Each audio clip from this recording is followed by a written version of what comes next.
Caitlin Miller, and this is my video for my final project for Lit 3. For my project this semester, I really kind of wanted it to extend the idea I started looking into last semester, which is the implementing the different eras into private voice lessons.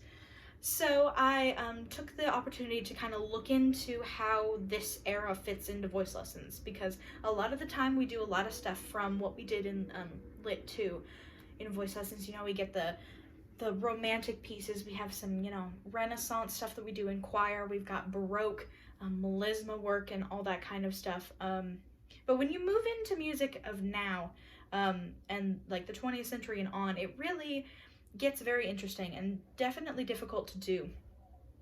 And a lot of the things that we find is vocalists have to get really, really good at getting very comfortable with chromaticism, jumping all over the place, and super long phrases. You know, we're really used to 2-bar or 4-bar phrases in music, and we just have to get more comfortable with extending that phrase beyond that, especially with some works of modern composers now. I can think of Jake Heggie. He writes a lot of just like lines that just keep going. So you really have to work to connect all of those. But in terms of a voice lesson with me, it would be for an hour.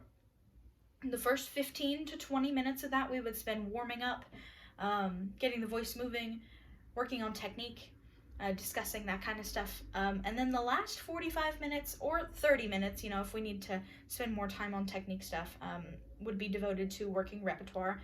Working repertoire looks different for every singer, so I can't really show how that would work in this video, just because it is very personal about what they need to work on, what they are pulling out like from the understanding of the piece, and just really where they're at in terms of learning.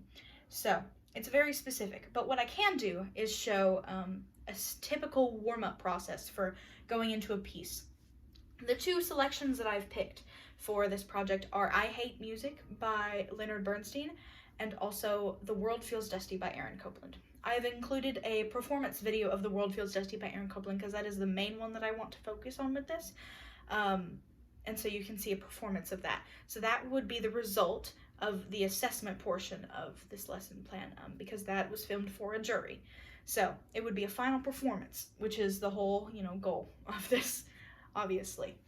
So jumping into warm-ups, first thing I would do is just get connected to the breath, which is like the most important thing for building line and getting really good tonal center, which is very important when you're working on repertoire that doesn't, have really solid tonality. You have to tone. You have to get to tone and you have to get to pitch. So we would just start with easy, getting the breath moving.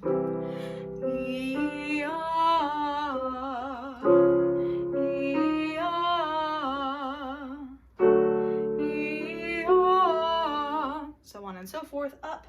And then we would talk about vowel modification up in the top of the range, and like sitting up. We'll say about here.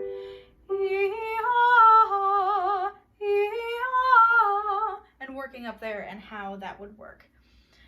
Then we would come back down and we would start working on another super key aspect of getting music that doesn't have a super melodic moving line. It's very leapy.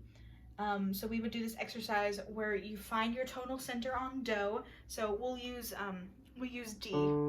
So we use D as do at this moment, and you go up the scale, but always coming back down to do. So you've got do, re, do, mi, do, fa, do, so, do, la, do, ti, do, do, do, ti, do, la, do, so, do, fa, do, mi, do, re, do, do. Run out of air there at the end. You see how it takes a lot of air? So we would be doing that, just getting really comfortable with like that do, re, do, mi, do, fa, do, so, do, and really making sure we always land on that D, and like jumping up on top of those pitches, which is really important when you're working on pieces that are just all over the place. And then finally, we would work a chromatic scale, just getting used to that, like not singing, major or minor, just, getting all those in there. So we'd take, probably take it at C. So I have the da da da da da da da da da